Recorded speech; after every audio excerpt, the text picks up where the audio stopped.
नमस्कार। औद्योगिक प्रशिक्षण संस्थानों के व्यवसाय मैकेनिक आरएसी के सैद्धांतिक विषय की पाठचर्चा में अंकित इन्वर्टर टेक्नोलॉजी पर आपको आज मैं प्रशिक्षण प्रदान करूंगा। इन्वर्टर टेक्नोलॉजी एक ऐसा एसी है जिसमें तापमान को कंट्रोल करने के लिए बेहतर तकनीक अपनाई गई है। इन्वर्टर एसी को सुपर सेवर का नाम इसलिए दिया गया है क्योंकि इसमें बिजली की बचत होती है। ये जैसे पहला पॉइंट इसमें बोला गया है, एक ऐसा एसी है जो तापमान को कंट्रोल करने के लिए बेहतर तकनीक है। इससे हम कह सकते हैं कि मतलब इसमें टेम्परेचर कंट्रोल के लिए टेक्निक जो अडॉप्ट की गई है उससे हमें बेटर सेविंग मिलती है, बिजली की बचत मिलती है, इसलिए इसको सुपर सेवर का नाम भी दिया गया। और बिजली की बचत के साथ साथ ये तापमान को भी बरकरार करता है और टेम्परेचर में फ्लक्चुएशन नहीं आता। इसके साथ ही हम पढ़ेंगे, जब तक एसी को अधिकतम कूलिंग या हीटिंग पर ना सेट कर दिया जाए कंप्रेसर पर अधिकतम लोड नहीं पड़ता। इससे हमें ये समझ में आता है कि अगर हम अधिकतम कूलिंग या मतलब आपने 16 डिग्री सेल्सियस पर टेम्परेचर सेट किया या हीटिंग पे कर दिया 24-25 पे, है ना, तो उस केस में तो लोड कम ज़्यादा फ्लक्चुएशन होगा। लेकिन अगर आप कॉमन रख रहे हैं 20-22 पे रख रहे हैं, ठीक है, तो उसके लिए आपको कंप्रेसर पे लोड नहीं पड़ता है इन्वर्टर एसी के केस में, ठीक है। तो ये इन्वर्टर टेक्नोलॉजी के कुछ पॉइंट्स। इसमें आगे हम पढ़ेंगे, ये फ्लो चार्ट डायग्राम है, इससे आप देखेंगे कि हमारा जो इनपुट है कमर्शियल एसी इलेक्ट्रिसिटी जो बाहर से आ रही है ट्रांसफार्मर से हमारे घरों में, आपको पता है कि दो सप्लाई होती है एसी और डीसी। तो हमारे घरों में कौन सी सप्लाई आती है? AC supply. तो इसमें जो सिस्टम है इसमें क्या होता है, इनिशियली कन्वर्टर लगा होता है जिसमें से एसी सप्लाई जो इनपुट आ रही है वो डीसी में कन्वर्ट हो जाती है। एसी से डीसी कन्वर्ट जो होता है कन्वर्टर के अंदर, फिर जो डीसी सप्लाई हमें मिलेगी स्टेबलाइज डीसी वोल्टेज, वो फिर इन्वर्टर में जाता है, फिर वो एसी में कन्वर्ट होता है। इसमें डीसी से एसी कन्वर्ट हो रहा है, ठीक है। तो फिर इन्वर्टर के बाद वेरिएबल फ्रिक्वेंसी और वेरिएबल वोल्टेज की जो सप्लाई है वो मेरी कंप्रेसर में जाती है, ठीक है। तो ये आपका इन्वर्टर टेक्नोलॉजी के अंदर का जो फ्लो चार्ट है, किस तरीके से वर्किंग होती है, करंट का फ्लो होता है, कैसे कैसे कन्वर्जन होता है, ये शो किया गया है। इसमें आप आगे देखेंगे एसी मोटर जो 3 फेज की है उसका एक डायग्राम दिया हुआ है। UVW phase 1 coil, phase 1 U, V है फेज 2, W है फेज 3, ठीक है। ऐसे ही जो डीसी मोटर ब्रशलेस है उनका भी डायग्राम दिया हुआ है UVW। इसके बाद हम देखेंगे इन्वर्टर टेक्नोलॉजी की आउटलाइन 3 फेज वाइंडिंग कॉइल किस तरीके से होती है, ठीक है। इसमें RSC 3 टर्मिनल होते हैं, रन, स्टार्ट और तीसरा कॉमन टर्मिनल, ठीक है। इसमें कमर्शियल सोर्स आ रहा है जो एसी सप्लाई आ रहा है, फिर जो सिस्टम है आपका इन्वर्टर एंड कंट्रोल सर्किट, इससे जाके फिर कंप्रेसर में सप्लाई जा रही है, ठीक है। कंप्रेसर में 3 टर्मिनल है, RSC, R for run, S for start और C फॉर कॉमन, ठीक है। तो ये RSC are showed on the terminal cover. ये एक सप्लाई का एक फ्लो चार्ट डायग्राम है आपके समझने के लिए। अब हम देखते हैं benefits of inverter. Inverter technology के क्या क्या बेनिफिट्स हैं। इससे पहले मैं आपको एक चीज़ बता दूं कि हम लोगों के दिमाग में रहता है कॉमन मैन के कि इन्वर्टर एसीज का मतलब ये होता है कि आपका एसी इन्वर्टर पे करते हैं। नहीं, ऐसा बिल्कुल नहीं है कि इन्वर्टर एसी का मतलब ये नहीं होता कि इन्वर्टर जो हैं वो मतलब जो एसी हैं वो इन्वर्टर्स पे काम करते हैं, ठीक है। जैसे लाइट नहीं है वही और फिर इन्वर्टर पे वो चल रहा है। इन्वर्टर एसी बेसिकली आपका मतलब कि उनमें लोड फ्लक्चुएट नहीं होता है और वो उसमें एनर्जी सेविंग होती है, उससे संबंधित होता है, ठीक है। इसमें आगे हम पढ़ेंगे भी inverter technologies non inverter AC से कैसे अंतर होता है, ठीक है। तो आप उसमें कंफ्यूज मत होना कि इन्वर्टर एसीज वो एसीज नहीं होते जो इन्वर्टर से चलते हैं, ठीक है। अब हम बेनिफिट्स ऑफ इन्वर्टर में आते हैं। इसमें हम देखेंगे कि it controls the revolution speed of the compressor with the help of electronic technology. ये क्या बोल रहा है कि मेरा इलेक्ट्रॉनिक टेक्नोलॉजी, इसमें अब मेरा इलेक्ट्रॉनिक्स ज़्यादा घुस गया, मैं आपको बताऊं, ठीक है। इलेक्ट्रॉनिक्स के इक्विपमेंट्स मेरे ज़्यादा यूज़ होते हैं इन्वर्टर टेक्नोलॉजी। आप कह सकते हैं इलेक्ट्रॉनिक टेक्नोलॉजी की मदद से हम कंप्रेसर की रिवॉल्यूशन स्पीड को कंट्रोल कर सकते हैं इन्वर्टर टेक्नोलॉजी में, ठीक है। उसी के हिसाब से रिक्वायर्ड कूलिंग और हीटिंग कैपेसिटी को ऑब्टेन कर सकते हैं। तो मेरे इन्वर्टर टेक्नोलॉजी के क्या क्या बेनिफिट हो गए? एनर्जी सेव हो रहा है। पहली बार तो मेरा बिजली की सेविंग हो रही है, ठीक है। अगर मेरे को कम लोड चाहिए तो मेरा कम लोड ही कंप्रेसर देगा, ठीक है। ऐसा नहीं है कि उतनी ही पावर मेरी, उतना ही करंट मेरा कंप्रेसर लेगा। अगर मेरे को इतना टेम्परेचर, अगर नॉमिनल टेम्परेचर सेट कर रखा है मैंने, मॉडरेट टेम्परेचर सेट कर रखा है, तो मेरा मैक्सिमम करंट नहीं लेगा, तो वो करंट भी फ्लक्चुएशन हो जाएगा, ठीक है। क्योंकि मैं कंप्रेसर की स्पीड को कंट्रोल कर पा रहा हूँ, तो मेरा करंट भी कंट्रोल हो रहा है, ठीक है। इसी तरीके से एनर्जी सेविंग हो गई। फिर हाई पावर, हम इसमें हाई पावर को अटेन कर सकते हैं। और तीसरा कंफर्टेबल, ये कंफर्टेबल, ठीक है। क्या क्या पॉइंट्स हो गए इसके? एनर्जी सेविंग, दूसरा हाई पावर, तीसरा कंफर्टेबल, ठीक है। इसके बाद हम देखेंगे इन्वर्टर और नॉन इन्वर्टर एसीज में क्या क्या अंतर होता है। पहला टॉपिक है time to reach preset temperature, कि मैंने कोई टेम्परेचर सेट किया, वो उसको कितने टाइम में वो पहुंचेगा एसी, ठीक है। तो नॉन इन्वर्टर के केस में ये ज़्यादा होता है, क्योंकि हमारी कैपेसिटी फिक्स होती है, हम कैपेसिटी को चेंज नहीं कर सकते, ठीक है। लेकिन इन्वर्टर एसीज में वो शॉर्ट होता है, क्योंकि अब मेरी कैपेसिटी बढ़ गई है, ठीक है। तो इसलिए मेरा जो प्रीसेट टेम्परेचर है वो मेरा इन्वर्टर टेक्नोलॉजी केस में कम हो जाता है। जो टेम्परेचर मैं अटेन करना चाहता हूँ, जैसे कि मैंने 18 पे सेट किया, तो मेरा वो कम टाइम में मेरा प्रीसेट टेम्परेचर अटेन हो जाएगा, ठीक है। फिर कंपैरिजन में सेकंड पॉइंट है fluctuation after reaching preset temperature. अब मेरा प्रीसेट टेम्परेचर पहुंच गया, उसके बाद फ्लक्चुएशंस किस में ज़्यादा होती है? तो नॉन इन्वर्टर एसी में मेरी फ्लक्चुएशन ज़्यादा होती है स्टार्ट स्टॉप ऑपरेशंस की वजह से, ठीक है। लेकिन इन्वर्टर एसीज में मेरी माइनर फ्लक्चुएशंस होती है, क्योंकि वो लोड अडेप्ट हो जाता है, ठीक है। लोड अडेप्ट होने की वजह से मेरी माइनर फ्लक्चुएशंस होती है। तीसरा पॉइंट है sudden current flow when the compressor is started, ठीक है। इसमें करंट फ्लो कितना होता है सडन, जब कंप्रेसर स्टार्ट होता है? तो नॉन इन्वर्टर की में 5 to 6 टाइम्स रेटेड वैल्यू होती है। आप देखो 18 से 20 एम्पियर तक पहुंच जाता है करंट, ठीक है। तो इसमें 5 to 6 टाइम्स हो जाता है रेटेड वैल्यूज। और इन्वर्टर में मैक्सिमम 1.5 टाइम्स होता है, क्योंकि वो ग्रेजुअल फ्रीक्वेंसी इंक्रीज रहता है एट द स्टार्ट, ठीक है। ये एक मेजर पॉइंट डिफरेंस है कि सडन करंट फ्लो मेरा नॉन इन्वर्टर एसी में 5 to 6 टाइम्स रहता है, बाकी मैक्सिमम इन्वर्टर टेक्नोलॉजी में 1.5 टाइम्स होता है, क्योंकि ग्रेजुअल फ्रीक्वेंसी इंक्रीज रहता है स्टार्ट में। फिर फोर्थ पॉइंट है low temperature range during heating, मेरा डिक्रीज इन कैपेसिटी, ठीक है। इसमें मेरा क्या होता है, अगर लो टेम्परेचर रेंज होगी मेरी हीटिंग के दौरान, तो मेरी कैपेसिटी नॉन इन्वर्टर एसीज में कम हो जाएगी कैपेसिटी, ठीक है। लेकिन इन्वर्टर एसीज में मेरी कैपेसिटी तो कम हो रही है, साथ साथ मेरा रोटेशन स्पीड भी बढ़ जाएगा, ठीक है। उसको कॉम्पनसेट कर लेगा, रोटेशन स्पीड मेरी कैपेसिटी डिक्रीज को कॉम्पनसेट कर लेता है इन्वर्टर टेक्नोलॉजी के केस में। पांचवा पॉइंट है defrosting time. Non inverter ACs में डीफ्रॉस्टिंग टाइम लॉन्ग रहता है, क्योंकि कैपेसिटी फिक्स रहती है। लेकिन इन्वर्टर एसी के केस में डीफ्रॉस्टिंग टाइम मेरा शॉर्ट रहता है, क्योंकि मेरा कैपेसिटी के अकॉर्डिंग वो मैक्सिमम मिनिमम हो जाता है, इसीलिए मेरा डीफ्रॉस्टिंग टाइम शॉर्ट रहता है।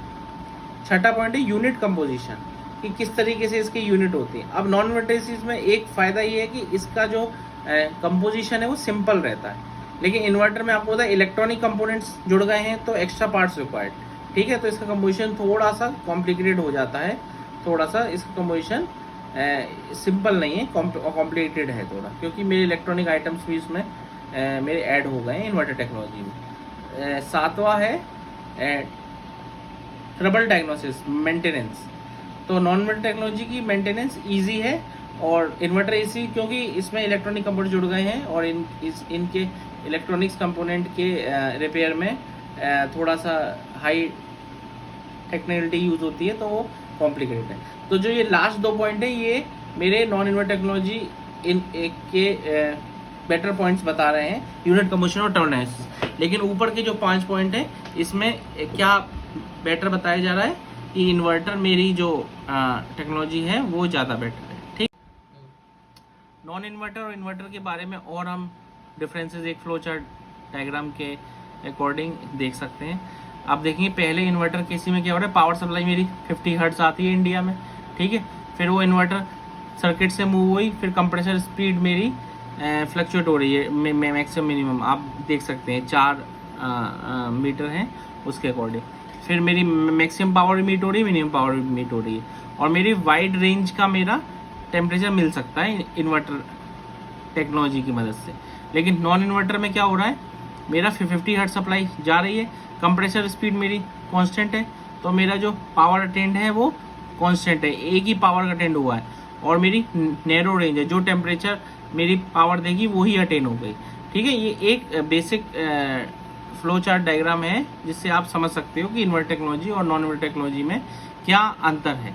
मेरा कंप्रेसर स्पीड मेरी फ्लक्चुएट होती है, मेरा वेरिएशन रहता है इन्वर्टर टेक्नोलॉजी में, जिसकी वजह से मेरी पावर हम मैक्सिमम मिनिमम हम अटेन कर सकते हैं। ठीक है, इसलिए हमें वाइड रेंज ऑफ टेम्परेचर मिल सकता है इन्वर्टर टेक्नोलॉजी में, लेकिन नॉन इन्वर्टर टेक्नोलॉजी केस में ऐसा नहीं होता। ठीक है, आगे हम देखेंगे डीसी इन्वर्टर टेक्नोलॉजी में। आप देखेंगे, देखिए दो डायग्राम है, एक नॉन इन्वर्टर टाइप और एक इन्वर्टर टाइप। ठीक है, जो थोड़ा सा डार्क है वो है इन्वर्टर टाइप, और जो लाइट ब्लू है वो है नॉन इन्वर्टर टाइप। ठीक है, तो उसमें देखिए आप टू कूल हो रहा है नॉन इन्वर्टर टाइप में, स्टार्टिंग से देखेंगे सेट टेम्परेचर किया, वो नीचे गया, ये टू कूल हो गया नॉन इन्वर्टर टाइप में, फिर नॉट कूल एनफ टेम्परेचर बढ़ गया, फिर दोबारा कूल हो गया, फिर ऊपर बढ़ गया। ठीक है, बहुत फ्लक्चुएशन आ रहे हैं, है ना। लेकिन इन्वर्टर टाइप में मेरा कांस्टेंट है, कंफर्टेबली वो ज़्यादा फ्लक्चुएशन नहीं आ रहा है। ठीक है, ना ज़्यादा कूल हो रहा है ना ज़्यादा गर्म हो रहा है। तो इसी की तरीके से मेरा इन्वर्टर टाइप का बेनिफिट है नॉन इन्वर्टर टाइप के कंपैरिजन में। ठीक है, इसके बाद फीचर और क्या क्या फीचर हैं इसमें मेरे इन्वर्टर एसीज में, आप देखेंगे। पहला एसी डीसी रेक्टिफायर सर्किट जो है, मैंने आपको बताया UVW, फेज 1, फेज 2, फेज 3। तो इसमें मेरा 3 फेज 6 पोल कंप्रेसर यूज होता है। ठीक है, इसमें मेरा क्या हुआ, रोटेशन है 0 से 120 डिग्री, जब U से V में गया। ठीक है, इसके बाद लोड 1 के केस में। ठीक है, अब लोड 2 के केस में मेरा क्या हो रहा है कि 120 से 240 डिग्री में रोटेशन हो रहा है, तो ये V से W में गया, फेज 2 से फेज 3 में गया। अब लोड 3 में मेरा W से U में गया 240 से 360 डिग्री रोटेशन पे। ठीक है, तो ये बेसिकली इसमें ऐसा बताया गया है। आगे हम इसमें देखेंगे कि इन्वर्टर टेक्नोलॉजी में क्या होता है, एक माइक्रो प्रोसेसर होता है। ठीक है, इलेक्ट्रॉनिक सर्किट होता है जो मेरी कंप्रेशन रोटेशन स्पीड को कंट्रोल करता है, ताकि जो मेरे पावर चेंजेस हो रहे हैं वो मेरे ऑप्टिमम ऑपरेशन को मैच, जो कंडीशंस हैं उसको मैच कर सकें। ठीक है, वाइड पावर रेंज है, फ्लेक्सिबल कंट्रोल है। ठीक है, कंप्रेशन रोटेशन स्पीड मेरी एडजस्टेबल है लोड के अकॉर्डिंग। आपने देखा वो डायग्राम पहले दिखाया था, जो मेरी कंप्रेशन रोटेशन स्पीड मेरी कंट्रोल हो सकती है, ऊपर नीचे हो सकती है, लेकिन नॉन इन्वर्टर केसेस में नहीं हो सकती। ठीक है, फुल पावर पे फास्ट रहेगी, एनर्जी सेव करने के लिए स्लो रहेगी रोटेशन स्पीड, मैं उसको कंट्रोल कर सकता हूँ। अब ये एक देख लीजिए, आपकी पावर का कंपैरिजन करेंगे तो नॉन इन्वर्टर केस में इनपुट पावर मेरी कांस्टेंट है, लेकिन इसमें मेरी मैक्सिमम कैपेसिटी में होगी रन। ठीक है, और मेरी फ्लक्चुएट होगी पावर इस केस में। स्टार्टिंग में देखिए आप पावर ज़्यादा है, लेकिन फिर जैसे जैसे लोड हुआ वैसे पावर कम होती गई टाइम के साथ साथ। 1.5 टाइम्स फास्टर भी होती है इसमें। ठीक है, अब ये लास्ट है कि मेरे इन्वर्टर एसी का कैसे, जो इलेक्ट्रॉनिक सर्किट है उसमें क्या क्या होता है। आप देखेंगे इधर लेफ्ट साइड में ब्रिज रेक्टिफायर है। ठीक है, एक IGBT है, डायोड लगा है, IPM इंटेलिजेंट पावर मॉड्यूल लगा है, और इसमें थर्मल इंसुलेशन कैस्केट है। IGBT मतलब इंसुलेटेड गेट बाइपोलर ट्रांजिस्टर। ठीक है, तो इस तरीके से इलेक्ट्रॉनिक सर्किट का स्ट्रक्चर दिखाया गया है। आप समझेंगे ब्रिज रेक्टिफायर, IGBT, डायोड और IPM इंटेलिजेंट पावर मॉड्यूल। ठीक, इसके बाद हम देखेंगे advantage of inverter technology. Inverter technology के क्या क्या एडवांटेज हैं।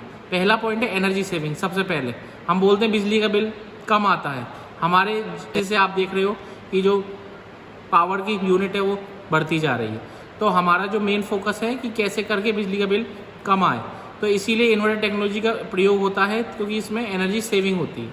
इसमें हम आगे देखेंगे। उपकरण खरीदते समय विचार करने के लिए ऊर्जा बचत सबसे महत्वपूर्ण कारकों में से एक है। हम कोई भी इक्विपमेंट खरीदते हैं तो हमें ये देखते हैं कि उसकी पावर रेटिंग क्या आता है, उसमें कितना बिजली का बिल आएगा। मतलब हम लोग लॉन्ग टर्म एक प्लानिंग करके चलते हैं कि इससे आगे तक इसकी कितना कॉस्ट हमको इनपुट होगी।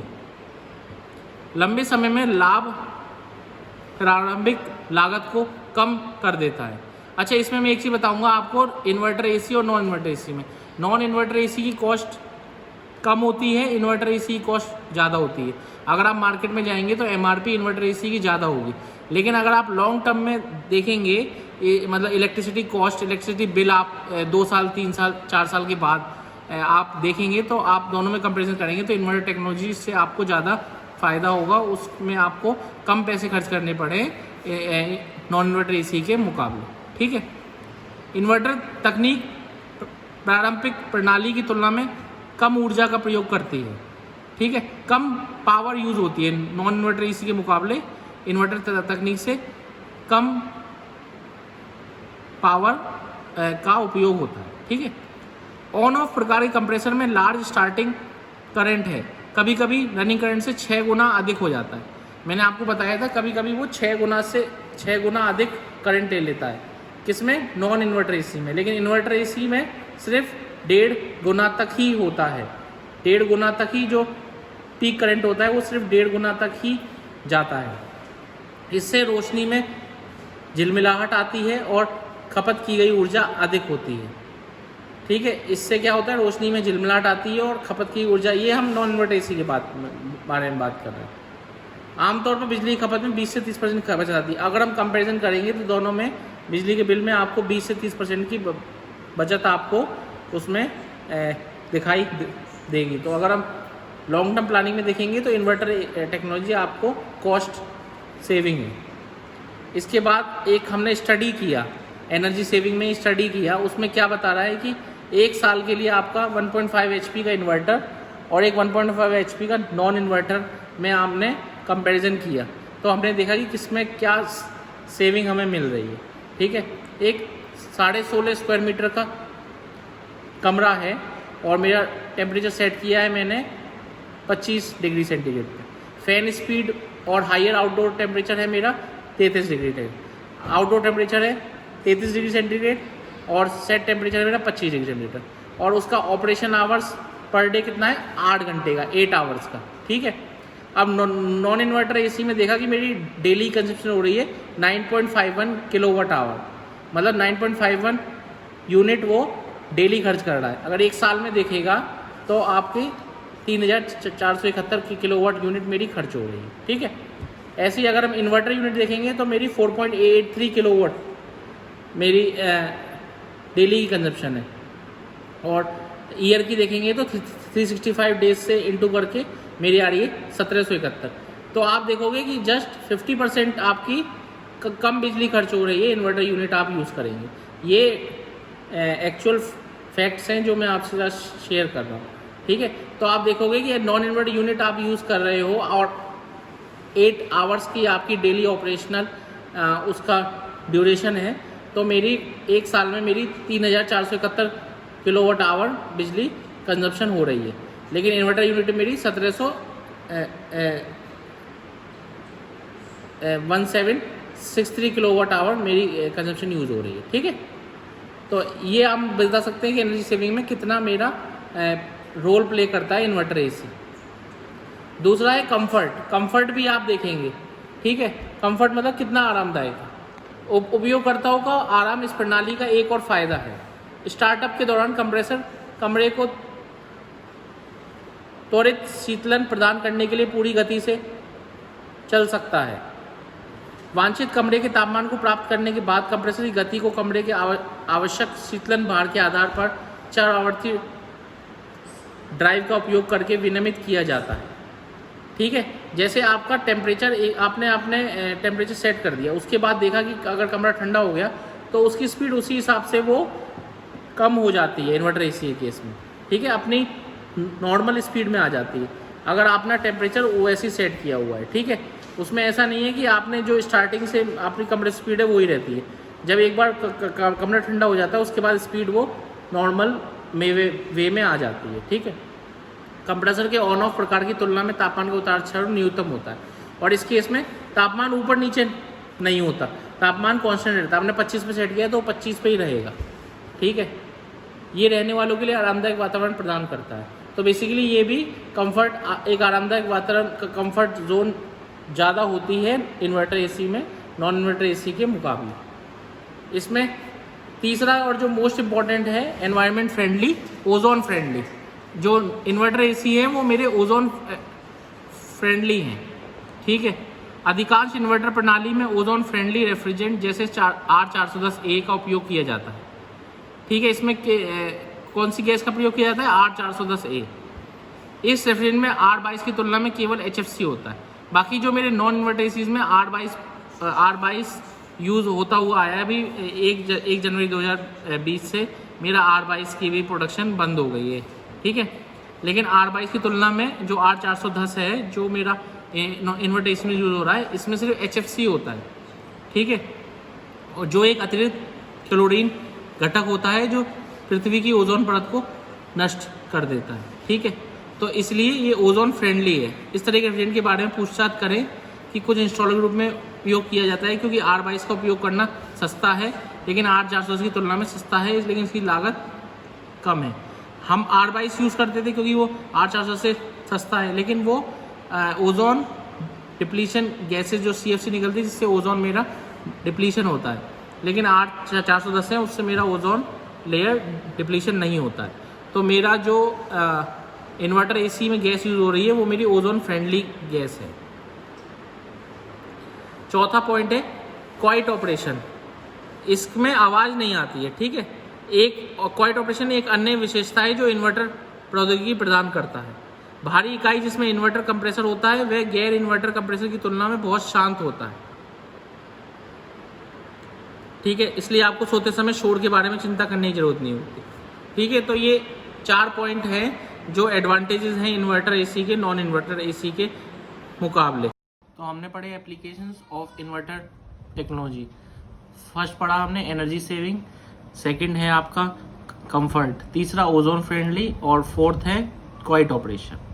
ठीक है, तो आज हमने जो टॉपिक डिस्कस किए हैं, introduction to inverter technology, benefits क्या क्या है इन्वर्टर टेक्नोलॉजी के, और comparison between non inverter AC and inverter AC. उसके बाद हमने पार्ट्स ऑफ इन्वर्टर एसी के बारे में जो इलेक्ट्रॉनिक कंपोनेंट्स हैं वो भी हमने पढ़े। उसके बाद एप्लीकेशंस जो हैं, एडवांटेजेस इन्वर्टर टेक्नोलॉजी की, वो अभी हमने डिस्कस की। आज मैंने इन्वर्टर टेक्नोलॉजी पर आपको प्रशिक्षण दिया है। आशा है आपको ये प्रशिक्षण भविष्य हेतु मददगार होगा। धन्यवाद।